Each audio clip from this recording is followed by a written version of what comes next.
says, we in Kashmir live in joint family, but you seem to support nuclear families. Akhi, I don't support any weapons of mass destruction. But I think he means that moving out of the house. So then how is it possible to serve parents when we live separately? Please reply in details. First of all, if you look at the time of the Prophet ﷺ and the companions, you will find that they once got married, lived in a separate house. The most famous example, Fatimah, may Allah be pleased with her, with Ali ibn Abi Talib. Once they got married, they moved out and they lived in a separate quarters. Now, it is very good of you to think of the welfare of your parents. They have rights over you, but at the same time, your wife has rights over you. And we never heard that the companions used to live with their parents in their houses.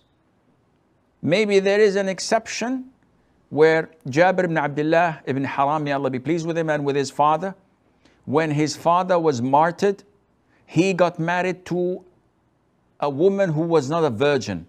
And the Prophet ﷺ asked him, why did you choose someone who was previously married instead of picking a virgin like you? And he explained that he did not want, he had a number of sisters, children, and he did not want to bring another child to them who did not know how to take care of herself, let alone of others. So he brought someone who is a bit mature, older, and wiser.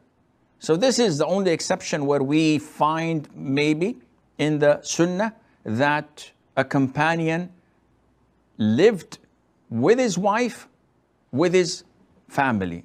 So the wife lived with her in-laws. To make this the norm as it is being practiced in the subcontinent, whether it's Pakistan, India, Bangladesh, etc., this is wrong. Meaning that in 1 out of 1,000, you will find that the parents are really too old and need help and assistance. But in normal cases, in 999 cases out of 1,000, this is not the case. You will find the in-laws, the parents, are healthy and strong and can do everything on their own.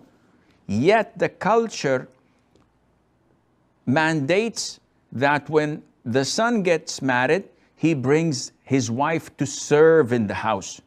She's not a maid. She's not a servant.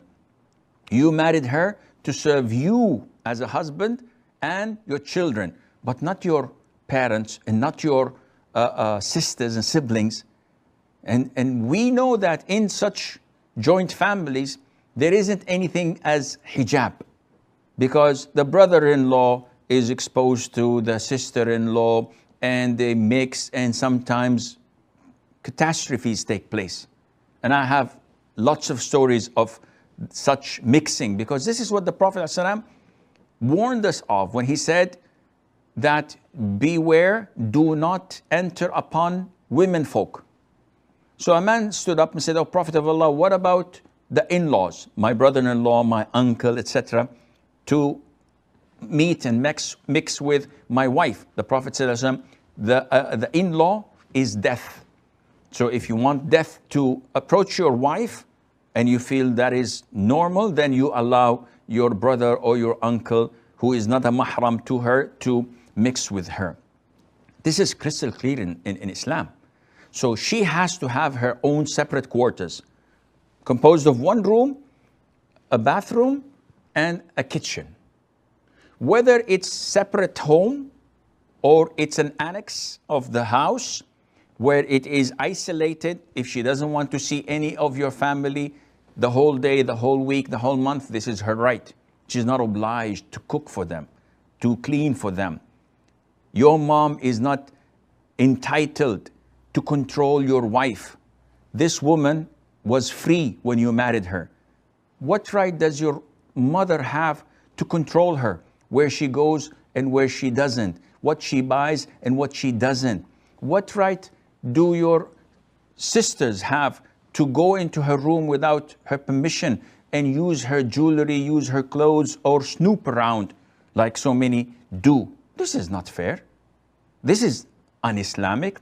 So you have the option, either live separately or live in an annex of the house, or in the 1 out of 1,000 case when your parents are really in need of care, you have to please your wife and take her permission. The vast majority of women, when they see that her father and mother-in-law are vulnerable and weak and need assistance, they would volunteer, the vast majority.